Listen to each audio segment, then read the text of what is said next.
Hello everyone, welcome to this video. In this video, we'll be looking at few examples of group isomorphisms. So let's move forward to see our first example here. Here we are assuming G to be a group of real numbers where the group operation is addition, right? Next we have G bar, which is the group of positive real numbers, and here the group operation is multiplication, right? Now we are saying this group G and the group G bar, they are isomorphic to each other, and here the mapping is also given to you. The mapping is given as, if you take some element x from the first group G, right? If from this mapping phi of x, you would get 2 raised to power x, which is 2 raised to power x is a member of this G bar. This is what we are saying. So here they are saying the group G and the group G bar, they are isomorphic to each other under this mapping. So let's see how this thing is there. So in order to prove the isomorphism, we have to prove that this mapping phi, that is 1 1, this is onto, and this is operation preserving. So let's see all these three properties. One thing is given to us, that we do not have to find the function or mapping in this case. So first of all, we prove the 1 1 property. Here we assume that the image of the two different images, they are equal to each other. 2 raised to power x is equal to 2 raised to power y, where both x and y are member of the group G, right? Now we have to prove that x is equal to y. So how we will do that? We have 2 raised to power x is equal to 2 raised to power y. We may take log to the base 2 of this quantity, and it would be equal to the log 2 of log to the base 2 of 2 to the power y, because both of them, they are equal, so their log to the base 2, they are also equal to each other. Now you see, this log 2 and this 2 would cancel each out's effect, and ultimately you will have x here as the solution, right? So from here you have x, from here you have y, so both x and y, they are equal to each other, and this is what we wanted to prove here for 1 1, right? Now we wanted to prove that phi is onto. For that, for onto, we must find some positive real number y, right, such that this x, for this particular y, we have x such that phi x is equal to y, right? For the given y, we should find x, and this should be true for all such y's, right? Now what is phi of x? By definition, it is 2x. So 2x is equal to y. From here, we have to calculate what is the value of x. If we are able to do it for every value of y, then we would say that the function phi is an onto function, right? So we need to solve this equation to 2 raised to power x is equal to y and evaluate what is the value of x. So that is very simple. The value of x is obtained when we take log to the base 2 of y. So for different values of y, this quantity log 2y would also be different. So we have different values of x. So therefore, this is an onto function.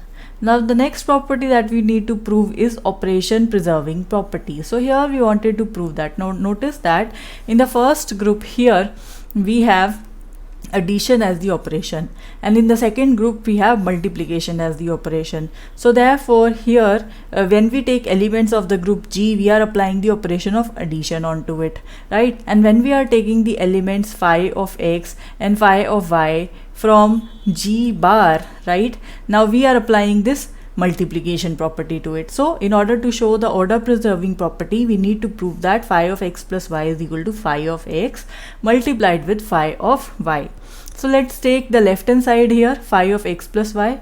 So by the definition, it would be equal to 2 raised to power this element, which is x plus y, right? Now you can write 2 to the power x plus y as 2 raised to power x multiplied with 2 raised to power y, and then applying the given definition here of the function phi of x is equal to 2 raised to power x. So 2 raised to power x is phi of x, and 2 raised to power y is phi of y. So this is what we wanted to prove. This is our right hand side. So therefore for all x and y, we have this condition also. So therefore the mapping phi is also operation preserving.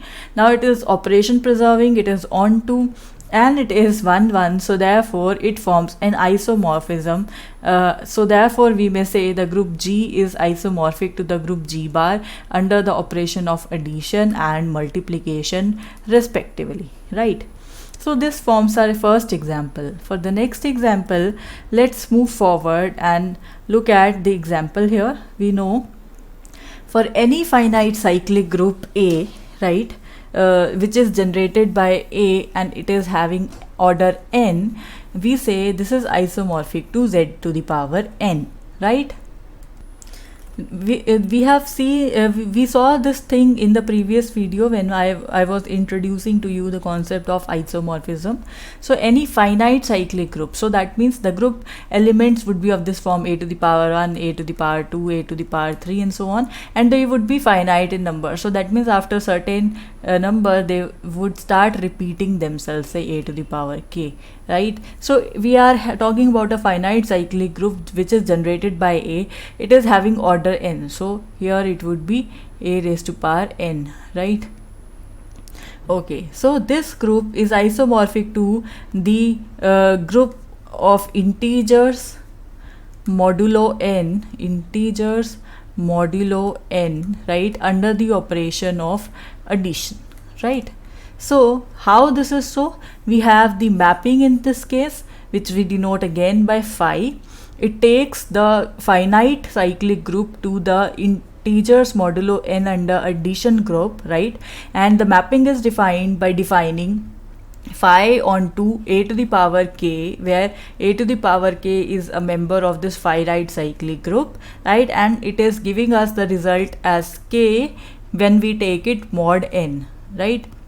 So it will give us here as the answer, as the remainder when we are dividing this k by the number n here, right? So this is quite simple. This gives us a very nice isomorphism, right? Because the first element corresponds to the first remainder, the remainder 1, the second element corresponds to the remainder 2, the third element corresponds to the remainder 3, and so on. The last element would correspond to the remainder n, right? So you see, for each element here we have a unique correspondence in this group, so therefore we have an isomorphism in this case.